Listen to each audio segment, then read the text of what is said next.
Sepak bola yang merupakan olahraga paling populer dan diminati di Indonesia. Hal ini tidak lepas dari peran pemain dan pelatih yang sangat mempengaruhi perkembangan setiap zamannya. Para pemain dan pelatih yang sudah menjadi legenda tersebut merupakan putra-putra terbaik yang berasal dari berbagai daerah. Salah satu daerah yang cukup banyak mencetak pemain berlabel timnas, tim nasional, adalah Makassar, Sulawesi Selatan. Dengan klub kebanggaan masyarakat setempat ialah PSM Makassar, yang merupakan klub sepak bola tertua di Indonesia yang masih eksis hingga sekarang. Berdiri pada tahun 1915 tanggal 2 November PSM Makassar yang memiliki nama awalnya Makassar Football Bond, MVB, ini tentu mempunyai pemain legenda yang dibanggakan hingga saat ini, yaitu Andi Ramang. Lahir pada tanggal 4 April tahun 1924 di Kabupaten Baru, Sulawesi Selatan. Andi Ramang menghabiskan masa remaja hingga menikah pada usia 18 dan hijrah ke Makassar tahun 1945. Setiba di Makassar, Andi Ramang bekerja serabutan dari jadi tukang becak sampai kernet truk.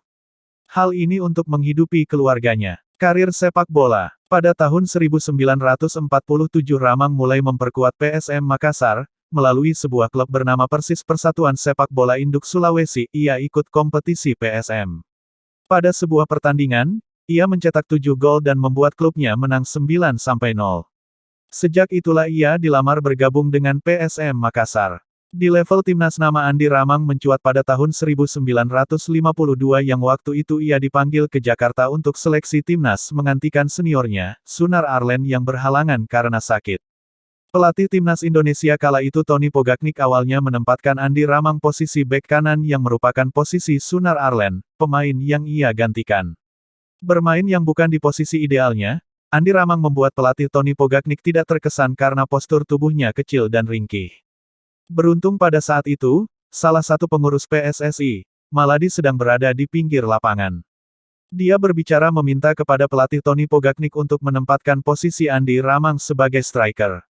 Kembali ke posisi idealnya, Andi Ramang langsung mencetak hat-trick dan memberikan kemenangan kepada timnya pada internal game. Diakui di dunia, sejak itu, Andi Ramang berubah menjadi striker andalan timnas yang disegani di Asia bahkan dunia. Pada laga uji coba tahun 1954 di Filipina, Hong Kong, Thailand, dan Malaysia, Ramang berhasil mencetak 19 dari total 23 gol.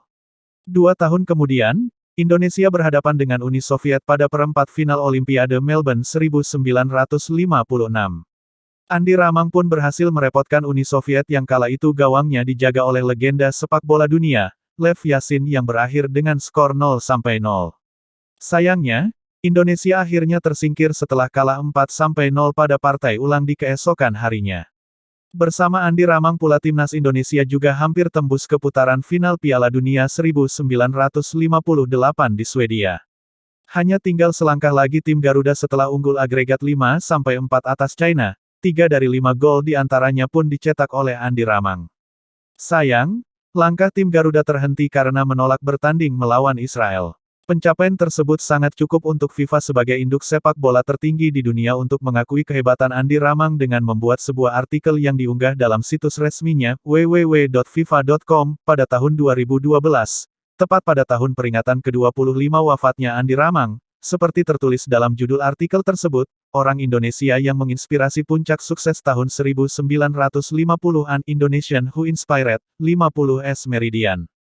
Dan ketika pesepak bola Indonesia yang secara diperdebatkan paling hebat itu meninggal 25 tahun lalu, Rabu ini, legenda Ramang akan terus diceritakan, demikian kalimat penutup artikel FIFA tersebut. Tuduhan suap. Di pentas Asia, Ramang membawa Indonesia meraih medali perunggu Asian Games 1958 Tokyo. Namun karir cemerlang Ramang ternoda jelang persiapan timnas menghadapi Asian Games 1962. Bersama mayoritas pemain timnas saat itu, Andi Ramang dituduh menerima suap.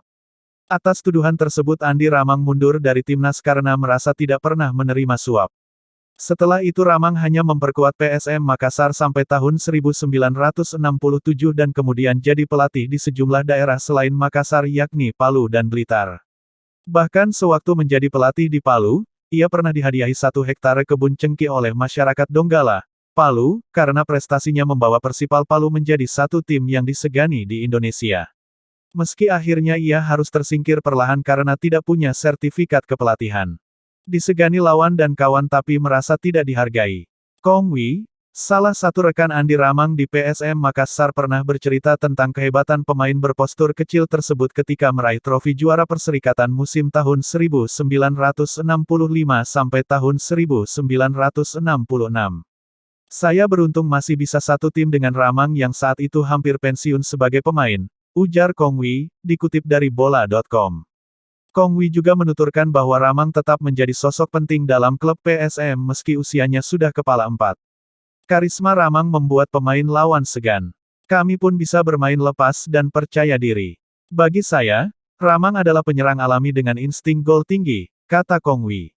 Ramang pernah menyebut bahwa pemain sepak bola sepertinya tidak lebih berharga dari kuda pacuan. Kuda pacuan dipelihara sebelum dan sesudah bertanding, menang atau kalah. Tapi pemain bola hanya dipelihara kalau ada panggilan. Sesudah itu tak ada apa-apa lagi, katanya dengan kecewa. Namun Ramang sudah berketetapan hati menutup kisah masa lampaunya itu. Buat apa mengenang masa-masa seperti itu sementara orang lebih menghargai kuda pacuan?